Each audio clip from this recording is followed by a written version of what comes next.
comprend qu'il faut intégrer un nouveau vocabulaire. Donc, avec ces nouvelles pratiques de collaboration, on voit des mots, bien sûr, le mot créativité, jeu de logique, robotique, théâtre, territoire, explorer, alimentation, aventure, territoire urbain, leadership, en secondaire 1.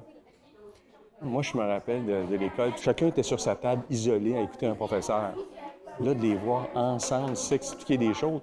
Pour expliquer à quelqu'un, ça doit déjà être plus clair dans ton esprit. Donc, alors l'autre explique, se le fait expliquer par des gens qui utilisent les mêmes mots parce qu'ils ont le même âge. Puis l'entraide est là, secondaire 1. C'est ce qu'on a besoin dans la vie, tu vois, des gens qui ont cette difficulté-là, mais tu commences à secondaire 1, tu imagines en secondaire 5, ils parlent d'ici de mise en scène, de devenir des producteurs de boîtes. Donc, la créativité est au cœur du quotidien de l'élève, ce qui n'était pas... Avant, on essayait de mémoriser le plus de choses puis de restituer ce qu'on t'avait appris, la dimension créative et collaboration qu'on voit ici, là. Je trouve que c'est tellement encourageant. On voit pourquoi l'espace a été créé.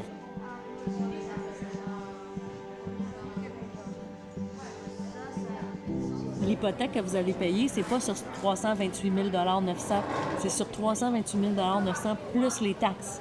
Puis après ça, il y a comme des impôts pour la maison.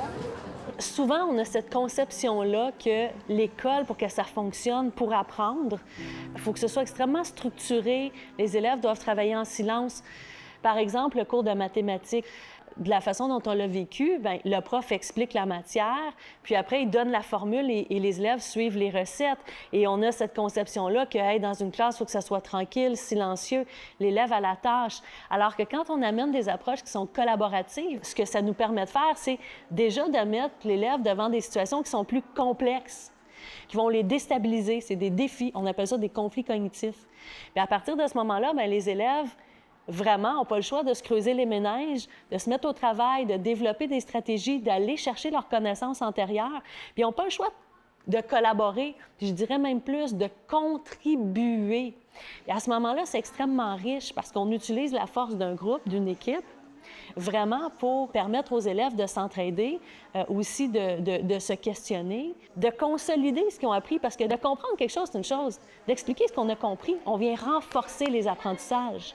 Mais pour ça, il faut accepter que dans la classe, ça va se passer différemment. Il faut s'ouvrir à ça, il faut comprendre c'est quoi le but, les objectifs. Puis autour de tout ça, encore une fois, il y a toute une modélisation. C'est quoi la collaboration? Ça s'appelle des savoir-être, ce qu'on appelle les compétences globales. Puis nous, on a intégré ça à notre curriculum. On a un cours qui s'appelle Mentorat 6C, où les élèves vont vivre des ateliers tout au long du premier cycle, où on va leur apprendre là, vraiment de façon explicite comment tu fais ça collaborer, comment tu fais ça résoudre des problèmes, comment tu fais ça communiquer de façon appropriée dans tel ou tel contexte.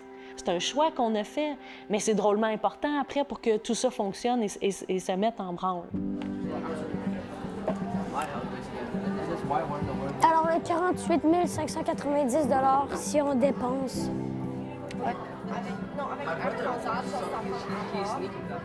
C'est peut-être plus cher. Donne-moi le moins cher hôtel que tu peux trouver avec Air Canada. 5 $ par mois ou 100 $. Puis c'est combien une réparation de téléphone? Peux-tu juste rechercher ça?